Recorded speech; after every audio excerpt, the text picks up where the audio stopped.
Batman est sûrement l'héros le plus iconique qui existe dans la pop culture. Au cours de ses 80 années d'existence, le Chevalier Noir a eu le droit, comme énormément d'autres héros, à plein de versions alternatives différentes. Je crois même que c'est l'un des héros à en avoir le plus. On pourrait d'ailleurs facilement faire plusieurs vidéos sur ce sujet, car il existe énormément de versions, qu'elles soient puissantes, maléfiques, bizarres et même futuristes, du Chevalier Noir. D'ailleurs, je pense que certaines personnes attendent dans cette vidéo que je vous parle des versions maléfiques du Chevalier Noir, telles que le Batman qui rit du multivers noir, mais ne vous inquiétez pas, on en parlera dans une prochaine vidéo si cela vous intéresse. Aujourd'hui sur Comicsplay, j'ai plutôt décidé de vous présenter 6 versions originales du Chevalier Noir que vous ne connaissez peut-être pas.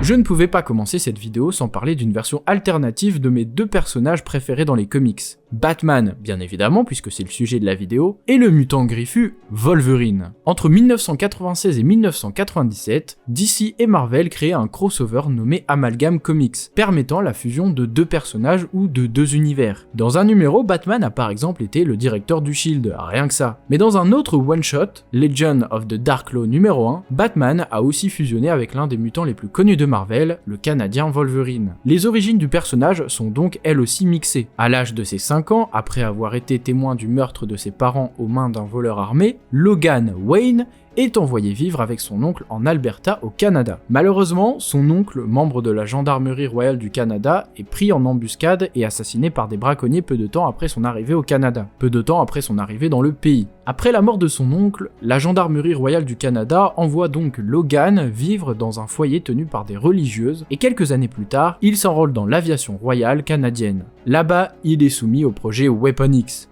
Et comme Wolverine, il obtient alors ses griffes en adamantium et son facteur auto-guérisseur. Plus tard, lorsque Logan retourne à New Gotham City, il décide de venger la mort de ses parents et de son oncle en enfilant le costume de Dark Claw, le tout en mixant ses nouveaux pouvoirs et ses compétences de détective pour contrecarrer le crime. Dark Claw est donc juste une version mixée de la chauve-souris et du mutant griffu, et personnellement j'aimerais vraiment le revoir un jour dans l'univers des comics. Mais malheureusement, les crossovers entre DC et Marvel sont un peu plus compliqués et on ne risque pas de le revoir de sitôt.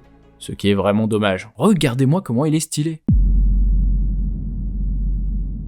Imaginez un monde où la magie est prédominante. Non, nous ne sommes pas dans l'univers d'Harry Potter, mais bien sur la Terre 33 du multivers de DC Comics. Sur celle-ci, Batman est devenu un maître de la magie noire, et il est membre de la Ligue des Chamans, une Justice League composée de maîtres de la magie. Dans cet univers, les parents de Bruce Wayne ont été massacrés par la famille Copplebot, et il a été transformé en une monstrueuse créature ressemblant à une chauve-souris. Pendant longtemps, il a cherché à se venger de Copplebot, mais son étude de la magie noire et ses sens nouvellement obtenus lui ont fait prendre conscience que le mal était partout dans le monde, et que la vengeance n'est pas toujours la meilleure solution.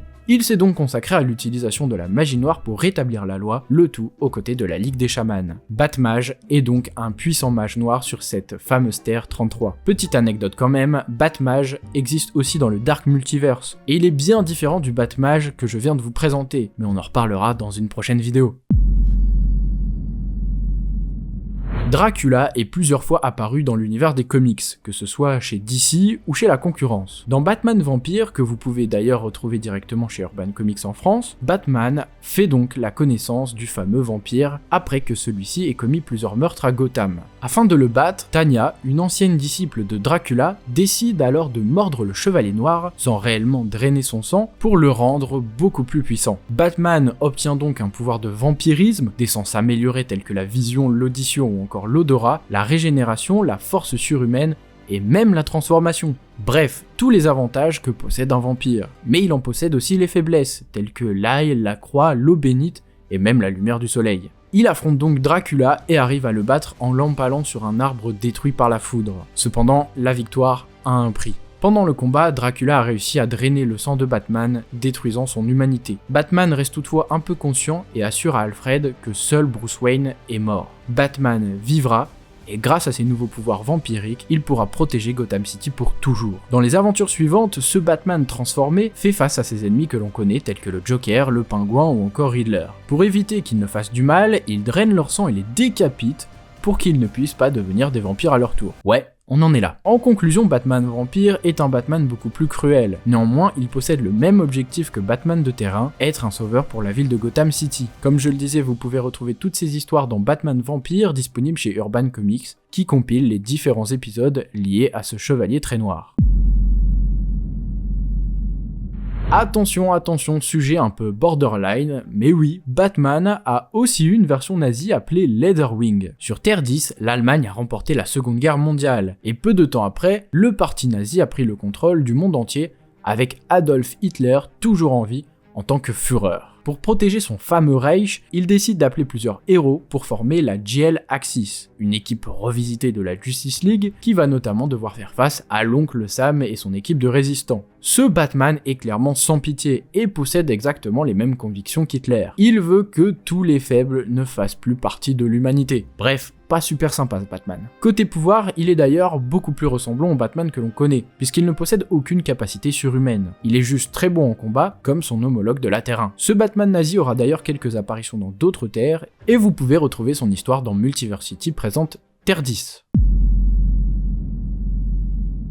Et si Bruce Wayne avait vécu à Londres, à l'époque de Jack l'Éventreur? C'est le synopsis de Batman Gotham by Gaslight, un one-shot écrit par Brian Augustine, dessiné par Mike Mignola, sorti en 1989. Dans ce récit, Batman va devoir arrêter le fameux serial killer, tout en prouvant à la ville qu'il n'est pas le fameux meurtrier. Mais il se révèle que la personne cachée sous le masque de Jack l'Éventreur est peut-être une personne qu'il connaît bien. Je n'en dirai pas plus pour ceux qui aimeraient lire ce récit, ce serait vraiment dommage de vous gâcher la surprise. Même si le Chevalier Noir de cet univers est très ressemblant au Chevalier Noir que l'on connaît, c'est surtout l'univers qui change beaucoup, avec un Gotham City à Londres et à l'époque victorienne. C'est un univers steampunk très différent que l'on retrouve sur la Terre 19, et puis c'est l'excellent Mike Mignola qui illustre tout ça. Rien que pour ça, vous devez de découvrir cette histoire. D'ailleurs, c'est publié bien évidemment chez Urban Comics.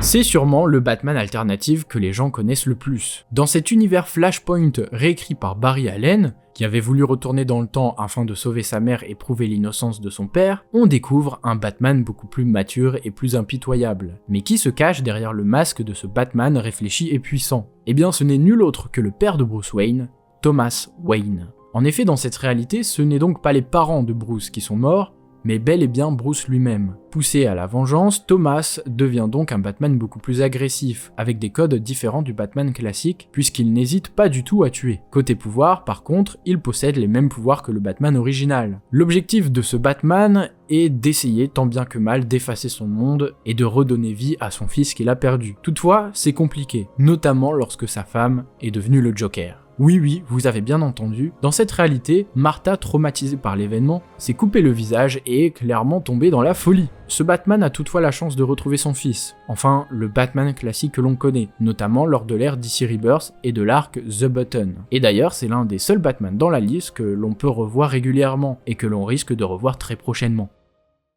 Et bien voilà, vous connaissez dès à présent 6 versions originales de notre Chevalier Noir préféré. Comme je le disais en introduction de la vidéo, il en existe bien d'autres, et cela méritera sûrement une nouvelle vidéo, voire même plusieurs pour présenter les autres. Si cela vous intéresse, faites-le moi savoir en lâchant votre meilleur pouce bleu, et n'hésitez pas à me dire dans les commentaires quelle est votre version alternative de Batman préférée. En attendant de futures vidéos, rendez-vous sur les réseaux sociaux, Twitter, Instagram, mais aussi TikTok. Si vous voulez aider la chaîne à se développer, n'hésitez pas à devenir membre de la chaîne, ou à la soutenir directement via Tipeee. Tous les liens sont bien évidemment dans la description. Comme d'habitude, je n'ai que 2 choses à vous dire, lisez des comics et parlez-en autour de vous, à bientôt.